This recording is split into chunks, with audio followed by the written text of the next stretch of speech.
andaba con Julia, tu hermana. ¿Qué dices? Je pense qu'on n'a pas beaucoup de mérite sur cette séquence. Vraiment, c'était écrit comme ça. Il disait très bien, je me souviens, les coups de feu s'estompent et je crois même qu'il disait qu'on ne les entend plus. J'ai ce souvenir de rapports très étroits entre la séquence telle qu'elle est en définitive et telle qu'elle était écrite. C'était déjà mis en scène, quoi. C'était déjà voulu comme ça. Donc, comme toujours, hein, quand les choses sont pas improvisées a posteriori, ça marchait déjà, ça fonctionnait déjà très bien. C'était déjà émouvant, c'était déjà... Bon, alors évidemment, quand on lit ça dans le scénario, on se dit ah, c'est dommage parce qu'on aurait pu faire joujou avec la fusillade, le côté très spectaculaire. Et en même temps, quand on voit après ce que ça donne, c'est vraiment un formidable moment qui voulait vraiment touchant et émouvant. Et je pense que ça l'est. Moi, elle me touche à chaque fois, cette séquence. J'étais particulièrement attentif à cette scène parce que je savais que c'était un moment où à la fois Manitas revenait et que c'était plus facile pour nous de garder les voix de Manitas, même chantées, que les voix d'Emilia. Et de l'autre côté, Selena Gomez ne chantait pas, elle parlait, et donc je savais qu'aussi là, c'était les moments où sa voix serait dans le film, quoi. Ce qui était très difficile, c'était qu'on tirait vraiment dans le studio et qu'il y avait vraiment des assiettes qui explosaient, etc. Et qu'en termes de dynamique, c'était pas facile de concilier à la fois les dynamiques des tirs et les chuchotements entre les lèvres et tout. Ahí te besé y fuimos a hacer lo demás arriba. Tú me empezaste. Fuimos a hacer lo demás arriba. Là, il a fallu remplacer, enfin, nettoyer les coups qu'on entend, les 2-3 pétards. Donc c'est pareil que pour l'autre séquence tout à l'heure, c'est isotope ou alors des doubles. Enfin, avec les deux, j'ai réussi à nettoyer ça. Ahí te besé y fuimos a hacer lo demás arriba.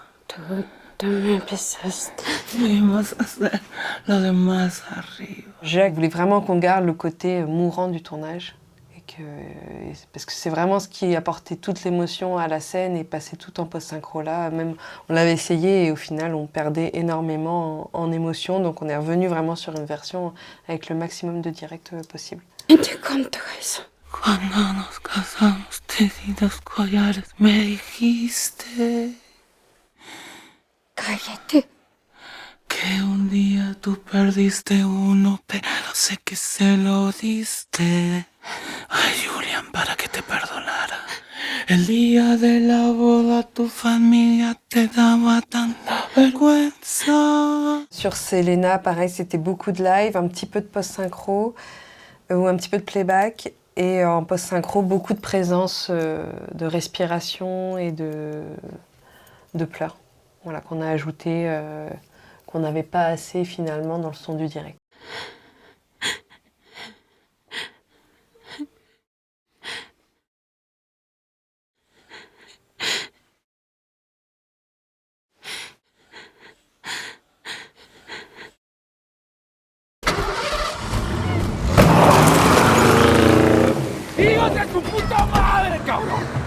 Le son de cette poursuite, c'est un peu, tout ça est fait en studio et ensuite c'est des pelures et tout est fabriqué. Les plans généraux de voiture, c'est de la full 3D.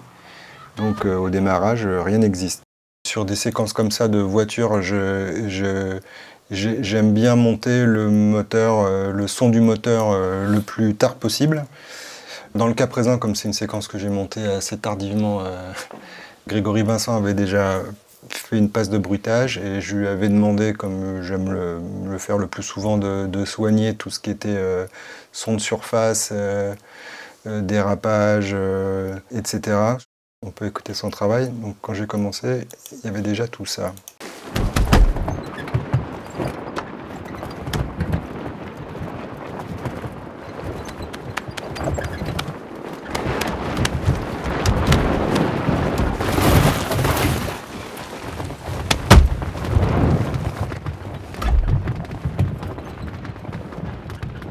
Voilà, on se rend compte, donc voilà, tous les sons de surface, les pneus, et puis déjà une jolie base pour faire vivre l'intérieur de l'habitacle de la voiture. Et ensuite, je commence par monter tout ce que je peux, voilà, les différents vents là, pour donner des sensations de vitesse et puis que ça soit un peu varié entre les plans.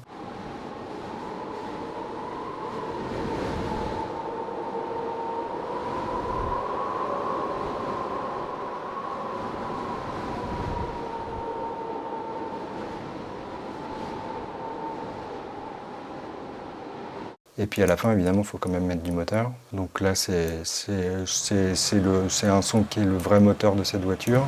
Et le son tel quel était super.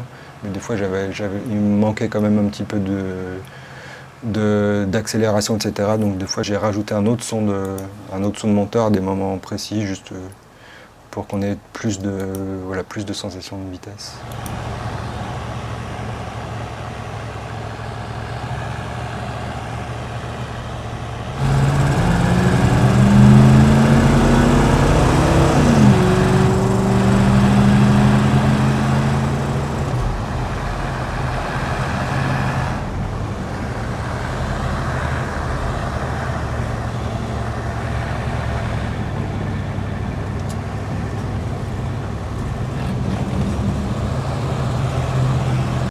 L'enterrement au tournage, le problème, c'est qu'il n'y a pas eu de clic vraiment pour chaque prise. Et c'était une fanfare live.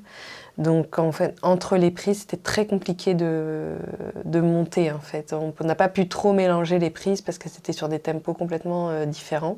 L'idée, c'était de partir vraiment d'un son live, d'une vraie fanfare, vraiment quelque chose limite documentaire, et d'arriver à la fin à quelque chose de très musique de film, limite, et vraiment, et ça arrive sur le générique de fin. Ils avaient déjà préenregistré au Mexique la fanfare avec laquelle ils avaient travaillé. Ensuite, on a fait des répétitions in situ où on a travaillé, nous, notre dispositif technique, mais aussi les chanteurs, la capacité de le faire en mouvement. On s'est rendu compte aussi de ce que ça donne au son quand les gens sont en mouvement, la fanfare est en mouvement. L'engagement physique n'est pas le même, ce qui se passe dans la voix n'est pas la même chose, etc. Au début, on a utilisé le son du tournage. On voulait la voix d'Epiphania dans une prise et la fanfare dans une autre prise. Parce que ce que jouait la fanfare, ça n'allait pas derrière Epiphania. Donc il a fallu prendre une fanfare dans une prise sans la voix d'Epiphania. Et donc j'ai atténué la fanfare qui n'allait pas sous la voix d'Epiphania. Et quand on l'écoute en solo, on entend un reste de musique, mais avec tout le mix et l'autre fanfare, ça masquait, quoi. Donc si on écoute la voix d'Epiphania toute seule, on entend un peu encore les artefacts. A la mujer de mis noches, a la que se iba al alba.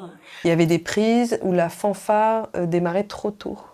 Il a fallu que je sépare au direct une prise LCR de la fanfare de l'instru et prendre une autre prise qui était mieux pour Epiphania en nettoyant la fanfare sous sa voix pour que je puisse utiliser une prise de la voix dans une prise et une autre prise pour la fanfare pour le début. A la mujer de mis noches, a la que se iba al alba, sin nunca hablarme de ella.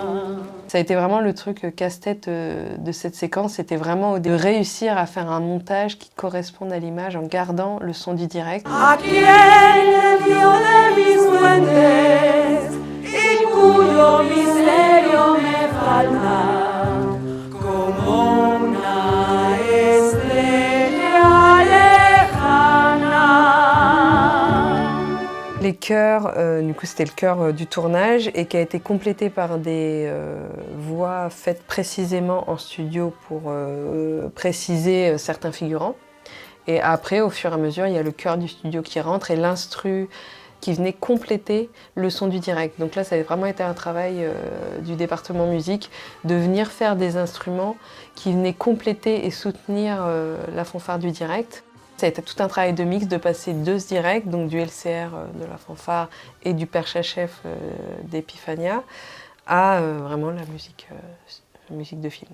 Tan libre como el aire, tan tan libre como su aroma. A quien en un segundo, abriendo sus cálidos brazos, atravesó nuestro camino. A quien hizo el milagro de cambiar el